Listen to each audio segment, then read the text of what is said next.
On January 1st, 2012, new and modified marine protected areas on the south coast of California went into effect. Within La Jolla, the historically protected Underwater Park, Ecological Reserve, and Underwater Canyon became the San Diego Scripps Coastal State Marine Conservation Area, the Matlahul State Marine Reserve, the South La Jolla State Marine Reserve, and South La Jolla State Marine Conservation Area.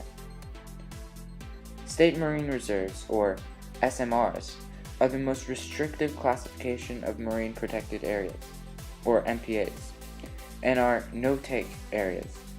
State Marine Conservation Areas, or SMCAs, limit recreational and/or commercial take to protect a specific resource or habitat.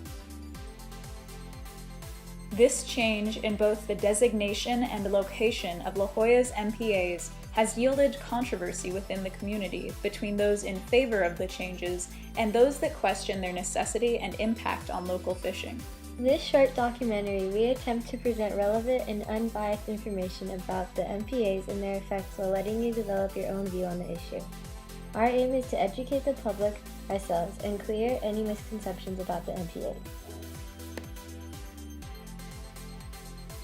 According to Ed Parnell, an oceanographer at Scripps Institution of Oceanography, the history of the La Jolla Reserve can illustrate why modification was necessary.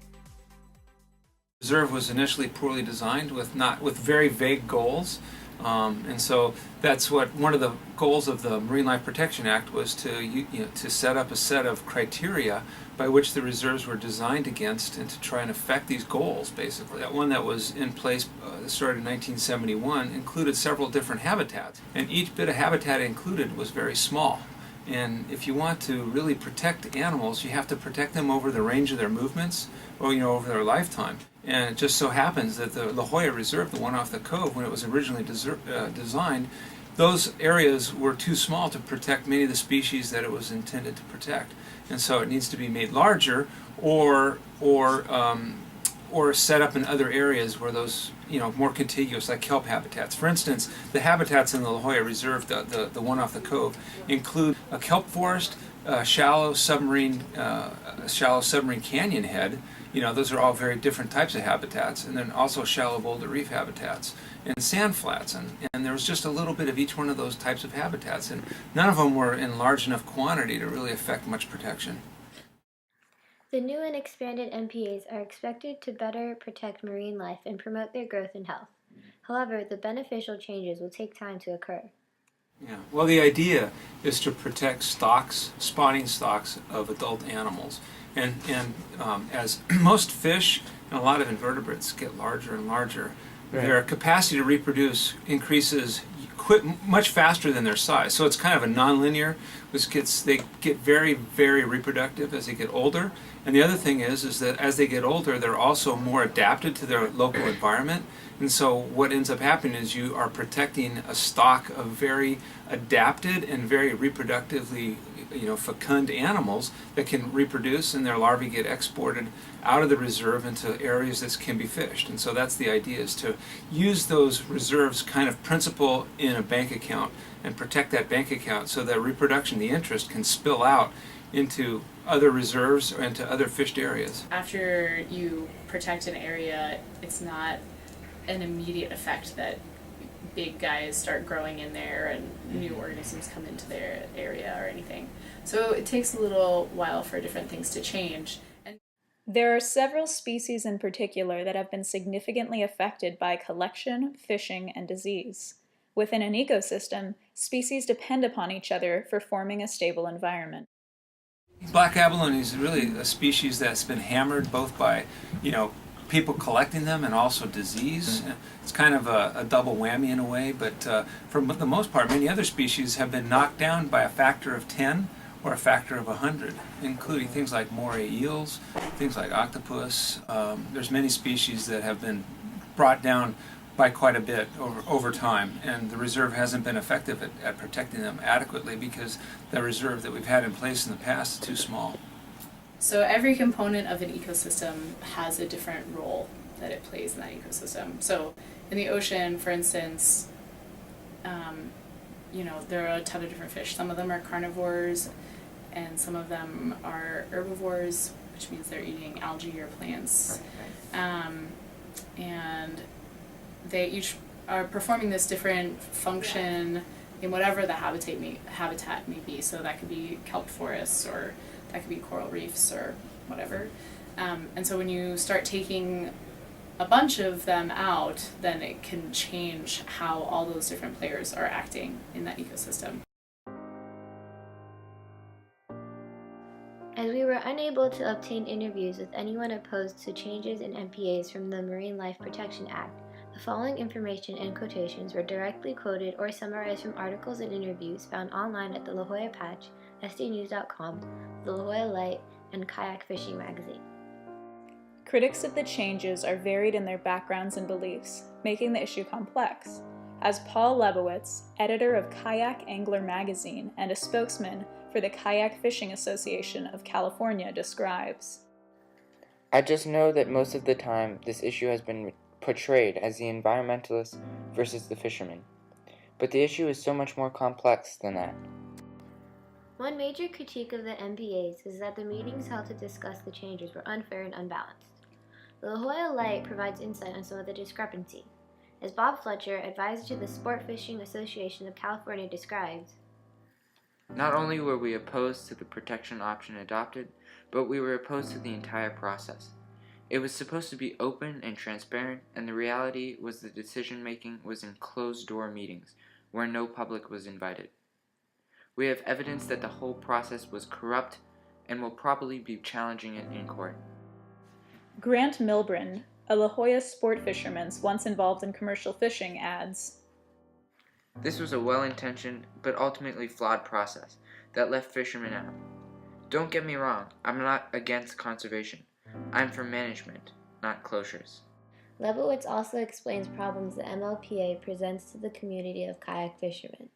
He describes these in multiple interviews. Lebowitz argues that La Jolla Shores is not only the busiest launch spot in the world for kayak fishermen, but one of only 3 spots along the California coast where kayakers can safely get on the water without dangerous winds. The other 2 locations are Malibu and Dana Point. He is concerned that these changes will cram fishers close together, and that having to paddle farther out may cause novice kayak fishers to get swept up in dangerous currents, making it hard to get back to shore. People just getting into this sport may not have the skill, strength, or judgment to know when to be careful. Lebowitz also makes a point about the practical implementation of these boundaries by noting there is no provision in the proposal that would require replacement of signs and buoys that indicate reserve borders, and that may be something that the city or private entities will have to fund. He said there is also a mural painted on the pavement at the park near the launch at Avenida de la Playa that shows the boundaries, which he said La Jollans are familiar with because they have been in place for years. Finally, lobster and sea urchin harvests may be unnecessarily affected by the change. Dave Rudy, of Catalina Offshore Products, which markets sea urchin and other seafood lines locally, questioned Parnell's assessment of the new regulations' impact on lobster fishermen.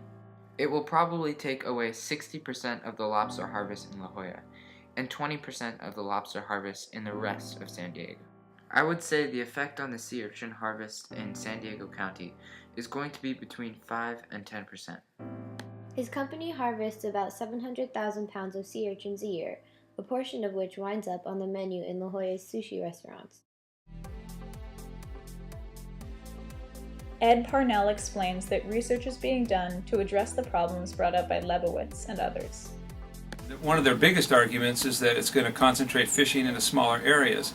And we're actually studying that factor right now to see. The ultimate test of it is to see whether the productivity of the species that we fish increases over time.